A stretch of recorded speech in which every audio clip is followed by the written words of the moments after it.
Hello friends, ನಾನು stock market expert ಅಲ್ಲ, trader ಅಲ್ಲ. ನಾನೊಬ್ಬ ಕಾಮನ್ ಮಿಡ್ಲ್ ಕ್ಲಾಸ್ ಎಂಪ್ಲಾಯಿ. ನಾನು ಸ್ಟಾಕ್ ಮಾರ್ಕೆಟ್ ಅಲ್ಲಿ ಮಾಡಿರೋ ಮಿಸ್ಟೇಕ್ಸ್, ಕಲ್ತಿರೋ ಹಾಗೂ ಕಲಿತಾ ಇರೋ ವಿಷಯಗಳನ್ನ ನಿಮ್ಮ ಜೊತೆ ಶೇರ್ ಮಾಡ್ತೀನಿ. Welcome to simple investor Kannada YouTube channel. ಇವತ್ತು ಈ ವಿಡಿಯೋದಲ್ಲಿ ನಾನು ಹೊಸದಾಗಿ ಮಾಡಿರೋ ಒಂದು ಇನ್ವೆಸ್ಟ್ಮೆಂಟ್ನ ಬಗ್ಗೆ ನಿಮ್ಮ ಜೊತೆ ಶೇರ್ ಮಾಡ್ಕೊತಿದ್ದೀನಿ. ವಿಡಿಯೋ ಮಾಡೋಕೆ ಟೈಮ್ ಸಿಕ್ಕಿರಲಿಲ್ಲ, ಹಾಗಾಗಿ ಸ್ವಲ್ಪ ಲೇಟ್ ಆಗಿದೆ ಅಷ್ಟೇ. ಯಾಕೆ ಹೊಸ ಇನ್ವೆಸ್ಟ್ಮೆಂಟ್ ಸ್ಟಾರ್ಟ್ ಮಾಡಿದ್ದು, ಯಾರಿಗೋಸ್ಕರ ಸ್ಟಾರ್ಟ್ ಮಾಡಿದ್ದು, ಎಷ್ಟು ಅಮೌಂಟ್, ಯಾವ ಫಂಡ್, ರಿಸ್ಕ್ ಹೇಗಿದೆ, ರಿಟರ್ನ್ ಹೇಗಿದೆ, ಪ್ರತಿಯೊಂದನ್ನು ನೋಡ್ತಾ ಹೋಗೋಣ.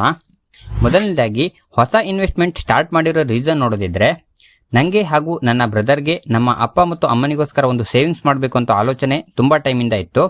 ಆದರೆ ಹೋಮ್ ಲೋನ್ ಹಾಗೆ ಕೆಲವೊಂದಿಷ್ಟು ಸಣ್ಣ ಪುಟ್ಟ ಸಾಲಗಳು ಇದ್ದಿದ್ದರಿಂದ ಮೊದಲು ಲೋನ್ನ ಕ್ಲಿಯರ್ ಮಾಡೋಕ್ಕೆ ಫೋಕಸ್ ಮಾಡಿದ್ವಿ.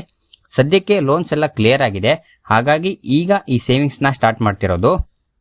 ನಾನು ಹಾಗೆ ನನ್ನ brother almost monthly 20,000 something salary ತಗೊಳ್ತಾ ಇರೋದ್ರಿಂದ ಒಂದೇ ಸಲಕ್ಕೆ ದೊಡ್ಡ ಅಮೌಂಟ್ನ ಸೇವ್ ಮಾಡೋದು ಕಷ್ಟ.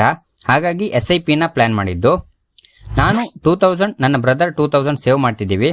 ಅದರಲ್ಲಿ ಅಮ್ಮನ ಹೆಸರಿಗೆ ಪೋಸ್ಟ್ ಆಫೀಸಲ್ಲಿ 2,000 ಮಂತ್ಲಿ RD ಮಾಡ್ತಿದ್ದೀವಿ, ಅದನ್ನು ಕ್ಯಾಶ್ ಪೇ ಮಾಡ್ತೀವಿ.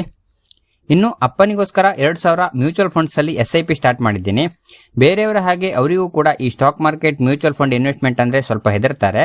ಅದಕ್ಕೋಸ್ಕರ ನಾನು ನನ್ನ ಡಿಮ್ಯಾಟ್ ಅಕೌಂಟ್ನಲ್ಲಿ ಮ್ಯೂಚುವಲ್ ಫಂಡ್ ಇನ್ವೆಸ್ಟ್ಮೆಂಟ್ನ ಸ್ಟಾರ್ಟ್ ಮಾಡಿದ್ದು.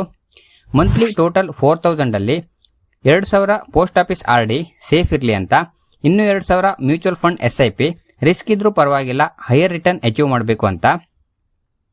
ಇನ್ನು ನಾನು SIP ಸ್ಟಾರ್ಟ್ ಮಾಡಿರೋದು Nippon India multi asset allocation fund direct growth ಅಲ್ಲಿ. ಇದು ಜಸ್ಟ್ ನನ್ನ ಇನ್ವೆಸ್ಟ್ಮೆಂಟ್, ಯಾವುದೇ ರೆಕಮೆಂಡೇಶನ್ ಅಲ್ಲ. ಈ ಫಂಡ್ನ ಸೆಲೆಕ್ಟ್ ಮಾಡಿರೋದಕ್ಕೆ ಮೇನ್ ರೀಸನ್ನೇ ಪ್ರಾಪರ್ ಡೈವರ್ಸಿಫಿಕೇಶನ್. ನಾನು ಇಲ್ಲಿ ನನ್ನ ತಂದೆಯವರಿಗೋಸ್ಕರ ಸೇವಿಂಗ್ಸ್ ಮಾಡ್ತಾ ಇರೋದ್ರಿಂದ ಪೂರ್ತಿ ಈಕ್ವಿಟಿಲಿ ಇನ್ವೆಸ್ಟ್ ಮಾಡುವಷ್ಟು ರಿಸ್ಕ್ ತಗೊಳ್ಳೋಕೆ ಆಗೋದಿಲ್ಲ. ಹಾಗಾಗಿ ಬೇರೆ ಬೇರೆ ಅಸೆಟ್ಸ್ ಅಲ್ಲಿ ಇನ್ವೆಸ್ಟ್ಮೆಂಟ್ ಇರುವಂತಹ ಮಲ್ಟಿ ಅಸೆಟ್ ಫಂಡ್ನ ಸೆಲೆಕ್ಟ್ ಮಾಡಿರೋದು.